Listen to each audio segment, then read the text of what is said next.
मक्के की खेल गेंद, पॉपकॉर्न बॉल्स। रामनगर बोलकर एक गांव में एक साइंटिस्ट रहता है। उसका नाम टीनो आनंद था। वो अपने लैब में हर तरह के प्रयोग करते रहता था। उसके पास लड्डू बोलकर एक असिस्टेंट भी रहता है। असिस्टेंट बोले तो प्रयोग करने वाला नहीं, उसके व्यक्तिगत बातों में, जैसे उसको समय पर कॉफी लाकर देना, दवाई की गोलियां खाने के लिए लाकर देना, थकान लगे तो मसाज करके देना करता था। उतना ही नहीं, पत्नी बताए सो काम भी करता था। घर के काम, बाजार के काम सब बड़े मेहनत से करता था लड्डू। एक दिन साइंटिस्ट पॉपकॉर्न से 2 बड़े बॉल बनाता है।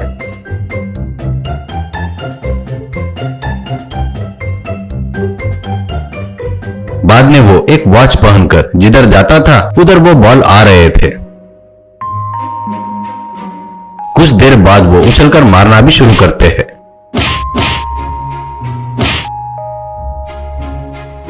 वो सक्सेस सक्सेस ग्रैंड सक्सेस कहकर वॉच निकालता है। वो देखकर लड्डू भी तालियां बजाता है। लड्डू बहुत अच्छा था पर गरीब था। साइंटिस्ट कितना पगार बढ़ाए तो भी उसकी जरूरतों के लिए बस नहीं होते थे। उसके माँ बाप और शादी की उम्र की बहन के लिए वही आधार था। वो मेहनत करके लाए पैसों पर ही वो सभी लोग आधारित रहते हैं। ऐसे ही रहते हुए एक बार लड्डू के बहन के लिए अच्छा रिश्ता लाता है रिश्ता देखने वाला ब्रोकर और कहता है, देखो लड्डू, इतना अच्छा रिश्ता है, इसे हाथ से जाने मत दो। ये गया तो इससे अच्छा दूसरा रिश्ता नहीं मिलेगा। लड़का अमेरिका में नौकरी करता है, लड़का भी बहुत अच्छा है, उसके माँ बाप भी अच्छे आदर्श वाले हैं, इसलिए 1 रुपए भी दहेज नहीं चाहिए कहकर बोले, पर शादी आप ही बड़े धूमधाम से करना कहकर बोले। अच्छे से सोचकर बताओ क्या करना है कहकर चला गया। लड्डू, धूमधाम से शादी करना बोले तो आजकल कम से कम 10 लाख तक का खर्चा होगा। उतना पैसा मैं अभी कहां से लेकर आऊं? अब इस घर को गिरवी रखकर कर्जा करना ही पड़ेगा करके सोचता है।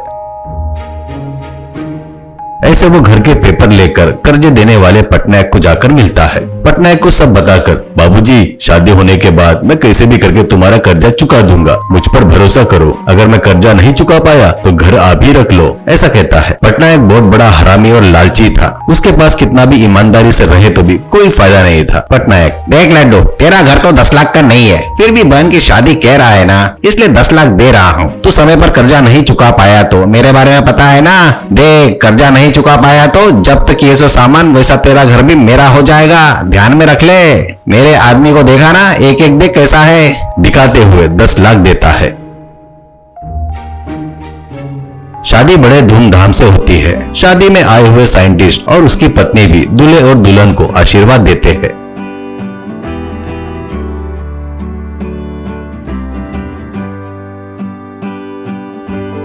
एक दिन एक व्यापारी आकर पटनायक से मिलता है और वो, पटनायक जी, इस गांव में आप ही एक बलवान हो देखकर आया हूँ। मुझे आपके गांव में एक बड़ा मॉल बांधना है। इसके लिए एक एरिया मैंने सिलेक्ट किया है। वहाँ पर सभी घर आपके करके पता चला। आपने मुझे मॉल बनाने का मौका दिए तो उस व्यापार में आपको 40% हिस्सा दूंगा, ऐसा कहता है। पटनायक का असिस्टेंट, भैया वो बता रहा है अशोकनगर के दूसरे नंबर एरिया के बारे में। वहाँ पर अपन किराए से दिए हुए घर ही है ना, सिर्फ लड्डू के घर के सिवा, वो भी अपना ही हो गया तो अपन लोग वो जगह दे सकते हैं, ऐसा कहता है। पटनायक, हाँ, इसमें कौन सी बड़ी बात है रे, ठीक है, आपको जल्दी ही जगह दूंगा, कहता है। एक दिन साइंटिस्ट को लड्डू के कर्जे के बारे में पता चलता है। उससे पूछता है, क्यों लड्डू, कर्जा करने से पहले मुझे एक बात बता सकता था ना? इतने सालों से मेरे पास काम कर रहा है, क्या मैं तेरे को 10 लाख नहीं दे सकता क्या? पागल कहीं के, घर को गिरवी रखता है क्या? ये ले पैसे, ले जाकर उसके मुंह पर मारकर घर के पेपर लेकर आ। ये ले, दोबारा ऐसे काम करने से पहले मेरे को बता, कहकर पैसे देता है। लड्डू उनके पैर छूकर, मेरे भगवान हो सर आप, कहकर पैसे लेकर चला गया।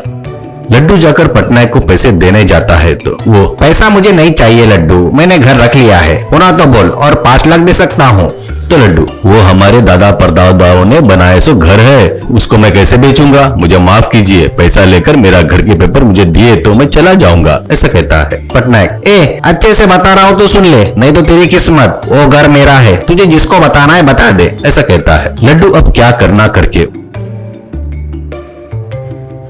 वो बात आकर साइंटिस्ट को बताता है। साइंटिस्ट, ऐसे बेवकूफ को सबक सिखाना चाहिए लड्डू, कहकर उसने बनाए सो वॉच और वो बॉल्स उसको देखकर क्या करना है बताता है।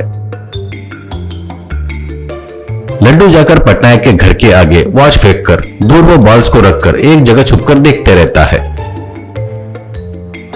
घर से बाहर आए पटनायक को वो वॉच दिखकर उसे उठाकर हाथ में पहनकर, अरे वाह मस्त है ये वॉच, किसने गिराएगा यहाँ पर करके सोचते वक्त उसके पास वो पॉपकॉर्न बॉल आकर रुकते हैं। वो उन्हें देखकर, अरे ये कहां से आ गए, मस्त है ये तो, जाने दो, मुझे इससे क्या करना है बोलकर आगे चला जाता है। वो बॉल भी उसके पीछे जाते हैं। वो बॉल को देखकर भागने लगता है।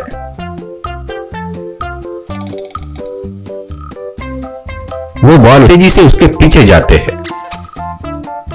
वो आगे भाग नहीं पाकर थक कर एक जगह पर रुककर हाफ रहा था। वो बॉल उछल कर उसको मार रहे थे। वो अरे बाप रे बचाओ, मर गया रे, अरे बाप रे करके चिल्ला रहा था। वो कितना भी चिल्लाए तो मारना बंद नहीं हो रहा था।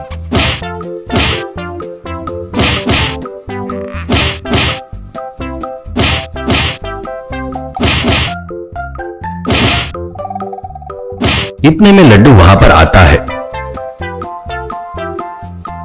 पटनायक, अरे लड्डू मुझे बचाओ रे, ये बॉल्स मुझे फुटबॉल जैसे खेल रहे हैं, अरे ओ माँ आया गया रे, बाप रे रुको रे, तुम्हारे हाथ जोड़ता हूँ, रुको रे करके चिल्ला रहा था, पर वो मार ही रहे थे। लड्डू, उनको रोकने का आइडिया मेरे पास है, तुम मेरे घर के पेपर मुझे दिए तो उनको रोकने का रास्ता बताता हूँ, ऐसा कहता है। पटनायक पेपर देने में संकोच कर रहा था तो बॉल उसको और भी ताकत से उसे मार रहे थे। अब वो कुछ नहीं कर पाने से पत्नी को फोन करता है।